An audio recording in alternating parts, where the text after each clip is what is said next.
Do you know what? Let me just say, if you adopt that mindset, what it does is it puts you in a mind of, I am going to do something. It puts you in a carnal, in a flesh mindset, and it puts you in, it sort of cuts you off from the real power of the Christian life, which is in your spirit. Now, Paul doesn't talk that way. You know, when you read Paul's writings, he says, walk in the Spirit, and you'll not fulfill the lust of the flesh. In other words, walk in the Spirit, and the Spirit's more powerful than the flesh. So he draws our attention to what's true about us in the Spirit, the things we've been pointing to.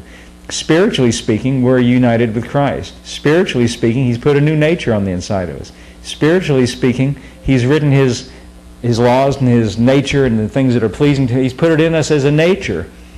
So Paul says, walk in the Spirit, which means let your spirit, be the guide. Be led by your spirit.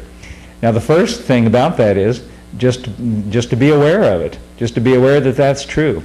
I think it's helpful to know that not only has he taken away all of those things, those commandments that commands us to do something. He's just saying, John says, not that we should love God because we're commanded to. He says, notice how God loved us. That's what he's pointing out. Just think about how much God loves you.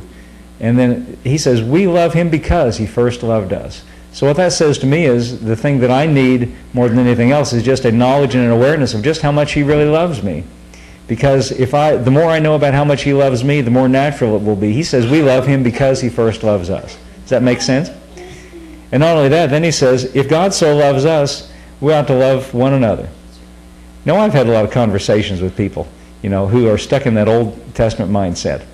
And, things happen in life sometimes that are unpleasant. And sometimes, we'd like to think that everybody acts this way, the way we're talking about. But you know what? The hard fact is, the plain fact is, I hate to tell you this and hate to be the bringer of bad news, but not everybody's going to treat you nice. Not everybody's going to act to you in a Christian way. And I've talked to people before who have been mistreated, and I don't like to get into all the details, of it, but I'll take their word for it. And so, one Christian man, I don't doubt his, that he's a Christian. He said to me, we're told to forgive, and that's right, we are. And he said, I've been treated wrong by somebody in the past, and I can't forgive him. I can't forgive. So I guess that means I'm lost. I'm going to hell. That's what he said to me. I said, no, that's not what it means. That's not what it means at all. It just means, what I told him is what it means you need to do is quit thinking about the person that did you wrong so much and start thinking about how much God loves you. Start thinking about how much God loves you, and because what John says is we love him because he first loved us, and then knowing that, he says we love one another. If God so loved us, we ought to love one another. What that tells me is the more that I know about how much he loved me, the easier it's going to be for me to turn around and love somebody else. We're told, reading in the New Testament, that this. Let's just read it real quick. I'm almost done. Phil, give me Romans chapter 5, and I want you to notice something here. Two more little verses that just came to mind I want to read, and then I'm done.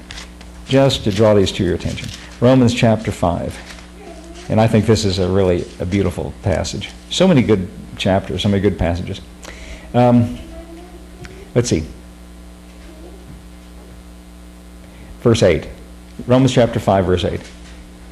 But God commendeth his love toward us. Stop right there. The word commendeth, if you look, that's kind of a, big, Old English word, commendeth. We don't say that anymore. I don't use that kind of language in my everyday life. I've looked it up in other translations. Some other translations say God introduces us to his love, or he makes us aware of his love. He shows us what his love is like. Put it that way. How's that? That while we were yet sinners, Christ died for us. Did you notice that? He said, God shows us what his love is like in that he loved us when we were sinners. Not that when we were saints, he loved us. Wow, you guys really impressed me. I guess I love you now. Now, while we were sinners, contrary to him, he loved us. That's how he introduces what his love is like. Verse 9 says, much more than now being justified by his blood, we shall be saved from wrath. That means punishment through him. Verse 10 says, for if when we were enemies, we were reconciled to God by the death of his Son. Now, before we read the rest of his argument, notice that he says, when we were enemies, we were reconciled.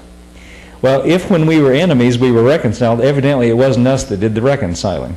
It was him. See, God reconciled us to himself from his point of view, even when we were his enemies. That means before we ever knew anything about him, before we were ever making any steps in his direction, before we repented, before we ever came to the altar, before we ever said, I want to be a Christian, before we did anything right, when we were just contrary to God, he showed his love towards us, that he reconciled us to himself by the death of Jesus. It says, when we were his enemies. Did I read that right? For if when we were enemies, we were reconciled. You know, this causes a lot of Christians to stumble and makes a lot of people mad. They don't want to, you see, what most people want to think is, well, I can be reconciled to God when I do a certain thing. No, we're just responding to what he loved us first. That's what he's saying. Now, apply that to your relationship, like the man that told me, I can't forgive. Now, if you can get a grasp of how God reconciled us to himself while we were his enemies, then you can reconcile yourself to whoever offended you while they're your enemy. Does that make sense? I'm not saying we want to do that, but I'm saying we're better off if we do that. Yeah. But the antidote is not to be worrying about everybody else, but to meditate on how much God really loves me. You know, when that sinks in, it takes a while for that to sink in on us. It takes a while for us to grasp that. Okay, one more, then I'm done. Ephesians chapter 5. This is a good one I like. Ephesians chapter 5. I think it's chapter 5, that one. I'll know when I get there. Let's see. Philippians, Colossians. Well, I can't find it. Wait a minute. I never realized how hard it is to do it with one hand.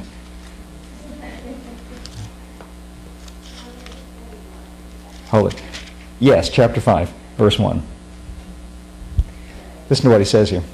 Oh, back up to, Paul didn't put chapter divisions in this. He just wrote this as a letter. In fact, I think, from what I've read, Paul didn't write at all most of the time. I think he dictated. I know that for sure with Romans, because at the end of Romans it says, and it gives a name, so-and-so, who wrote this. Give you greetings.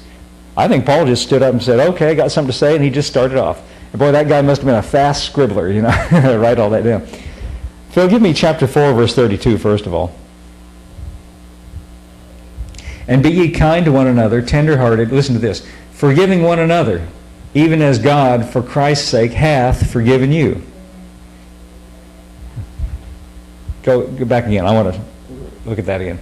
Even as God, for Christ's sake, hath forgiven you. What he's saying is, forgive one another like, or even as, in the same way that God, he says, God, for Christ's sake, that means because Christ died for us. We read that before, that we were reconciled by the death of Christ, back in Romans chapter 5. That's what he means by that. Love one another, forgive one another, even as God, for Christ's sake, hath, he says past tense, hath forgiven you.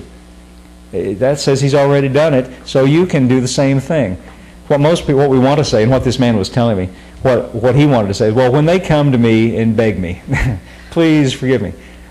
Don't wait for that. Just take the initiative. Forgive them anyway. And it might not, listen, this is the thing about it. It might not have any impact on the other person, but who it'll have an impact on is you. It'll have an impact on you. You're putting yourself in alignment with God and his nature.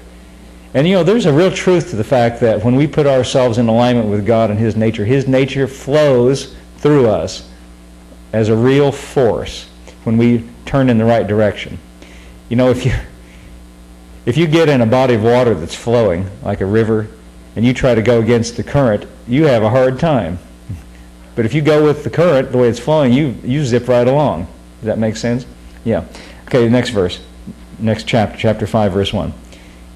Be ye therefore followers of God, even as dear children, and walk in love, as Christ hath loved us, and hath given himself for us, as an offering and a sacrifice to God, for a sweet-smelling savor. Phil, would you give me the Message translation starting with verse 1? I like how the Message says this.